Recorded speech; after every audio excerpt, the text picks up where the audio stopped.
That hunk of wood is not a deity. If you want that deity, you go into God. That is where the deity resides. The worshipper knows this. No, it is not idol worship. The idol is a material representation of a deity, which is used in worship. Taking that definition further into biblical sense, it is the image and image of a deity other than God. So hold that thought for a second whilst we explore briefly Igbo spirituality, which is the understanding of the nature of existence, the nature of consciousness, the nature of the self and soul. Now, central to Igbo spirituality is the concept of God, Chukwu, the Great Spirit. Chukwu is the totality or the aggregation of all chis. Chi, all elements, all objects, everything in creation has a chi.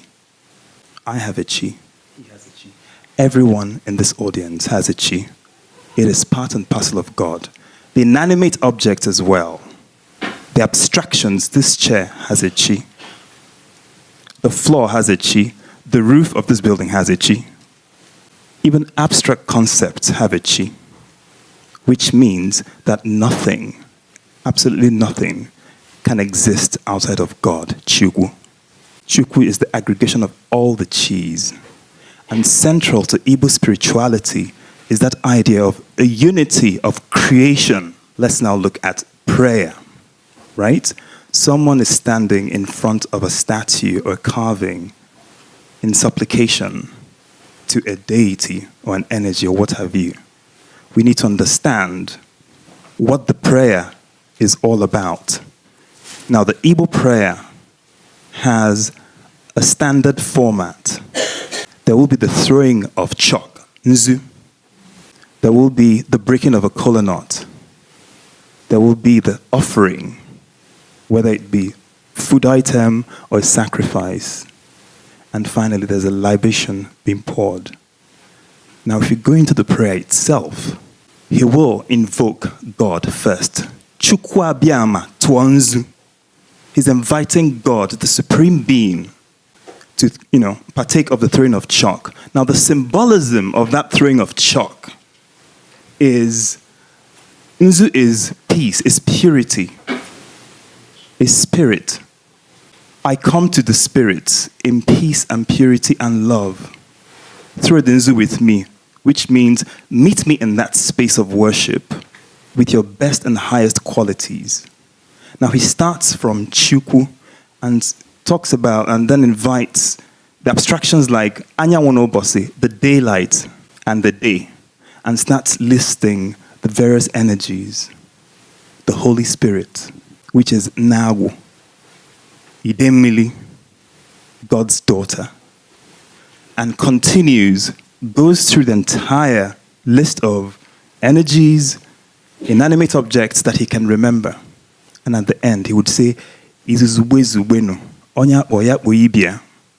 That is, let everything congregate. Let all of creation congregate.